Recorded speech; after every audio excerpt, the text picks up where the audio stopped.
Ms. Murphy is recognized for 5 minutes. Thank you, Mr. Chairman, and thank you for keeping it interesting by starting at the bottom of the virtual dais today.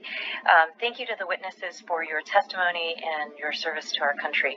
I find the conversation about the aggressive actions of China in our shared neighborhood to be very disconcerting. And I share, Admiral Fowler, you put quite a bit of information both in your written and oral testimony today about the ways in which China is seeking to increase its influence in our shared neighborhood. And I want you to know that as somebody who represents a district in Florida, I'm a near neighbor. And so it's something that I'm very concerned about and determined to do something about. And yesterday I introduced a bill to require the State Department, the Department of Defense, and the intelligence community and the National Security Council to jointly prepare a holistic assessment for Congress containing both an unclassified and a classified section on China's efforts to expand its influence in South America, Central America, the Caribbean, and Mexico, and how these efforts could compromise U.S. interests.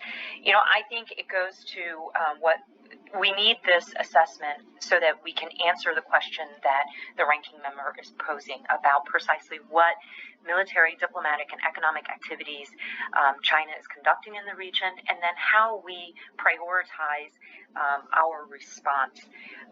For my part, I'm particularly concerned about the CCP's relationship with the authoritarian regimes in Venezuela and Cuba, and the security implications of these investments in the deepwater ports that were mentioned already, as well as their export of technology to governments that could use it to monitor and repress their citizens, their exportation of their autocratic dystopian technology.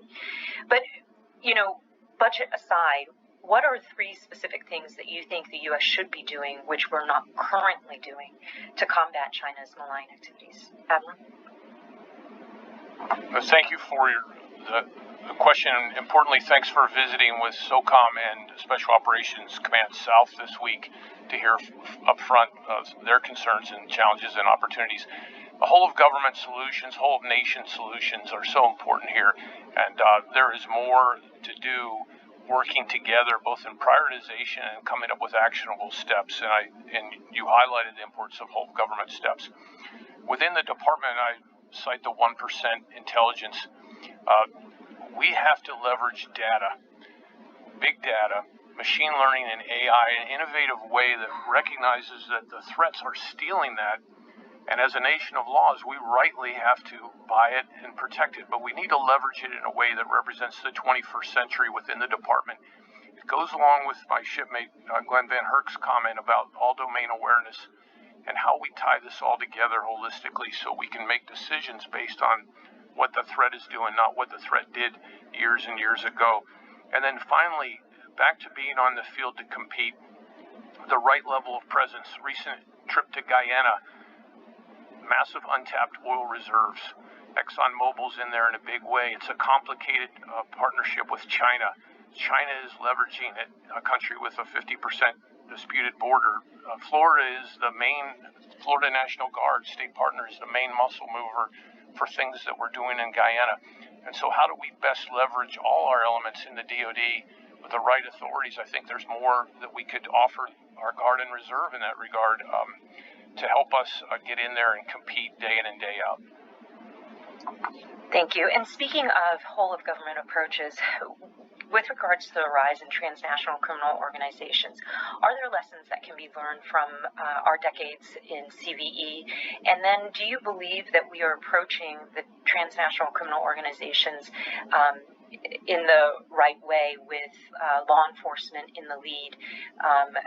Are there other ways in which DoD could play a more robust role? Transnational criminal organizations are a national security imperative. They're driving the insecurity across the hemisphere, particularly in the Northern Triangle, Central America region. There is a crisis, and it is the crisis of insecurity that's driving people to find safety elsewhere. And our approach has been one of interdiction at the source and in transit. We're never going to interdict our way out of this.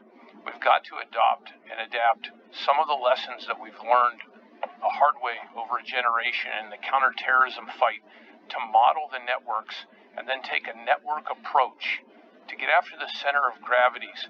And DoD is a supporting element. General Lady's time has expired, and I should warn the witnesses, once we get to the end of time, I don't want to cut you off.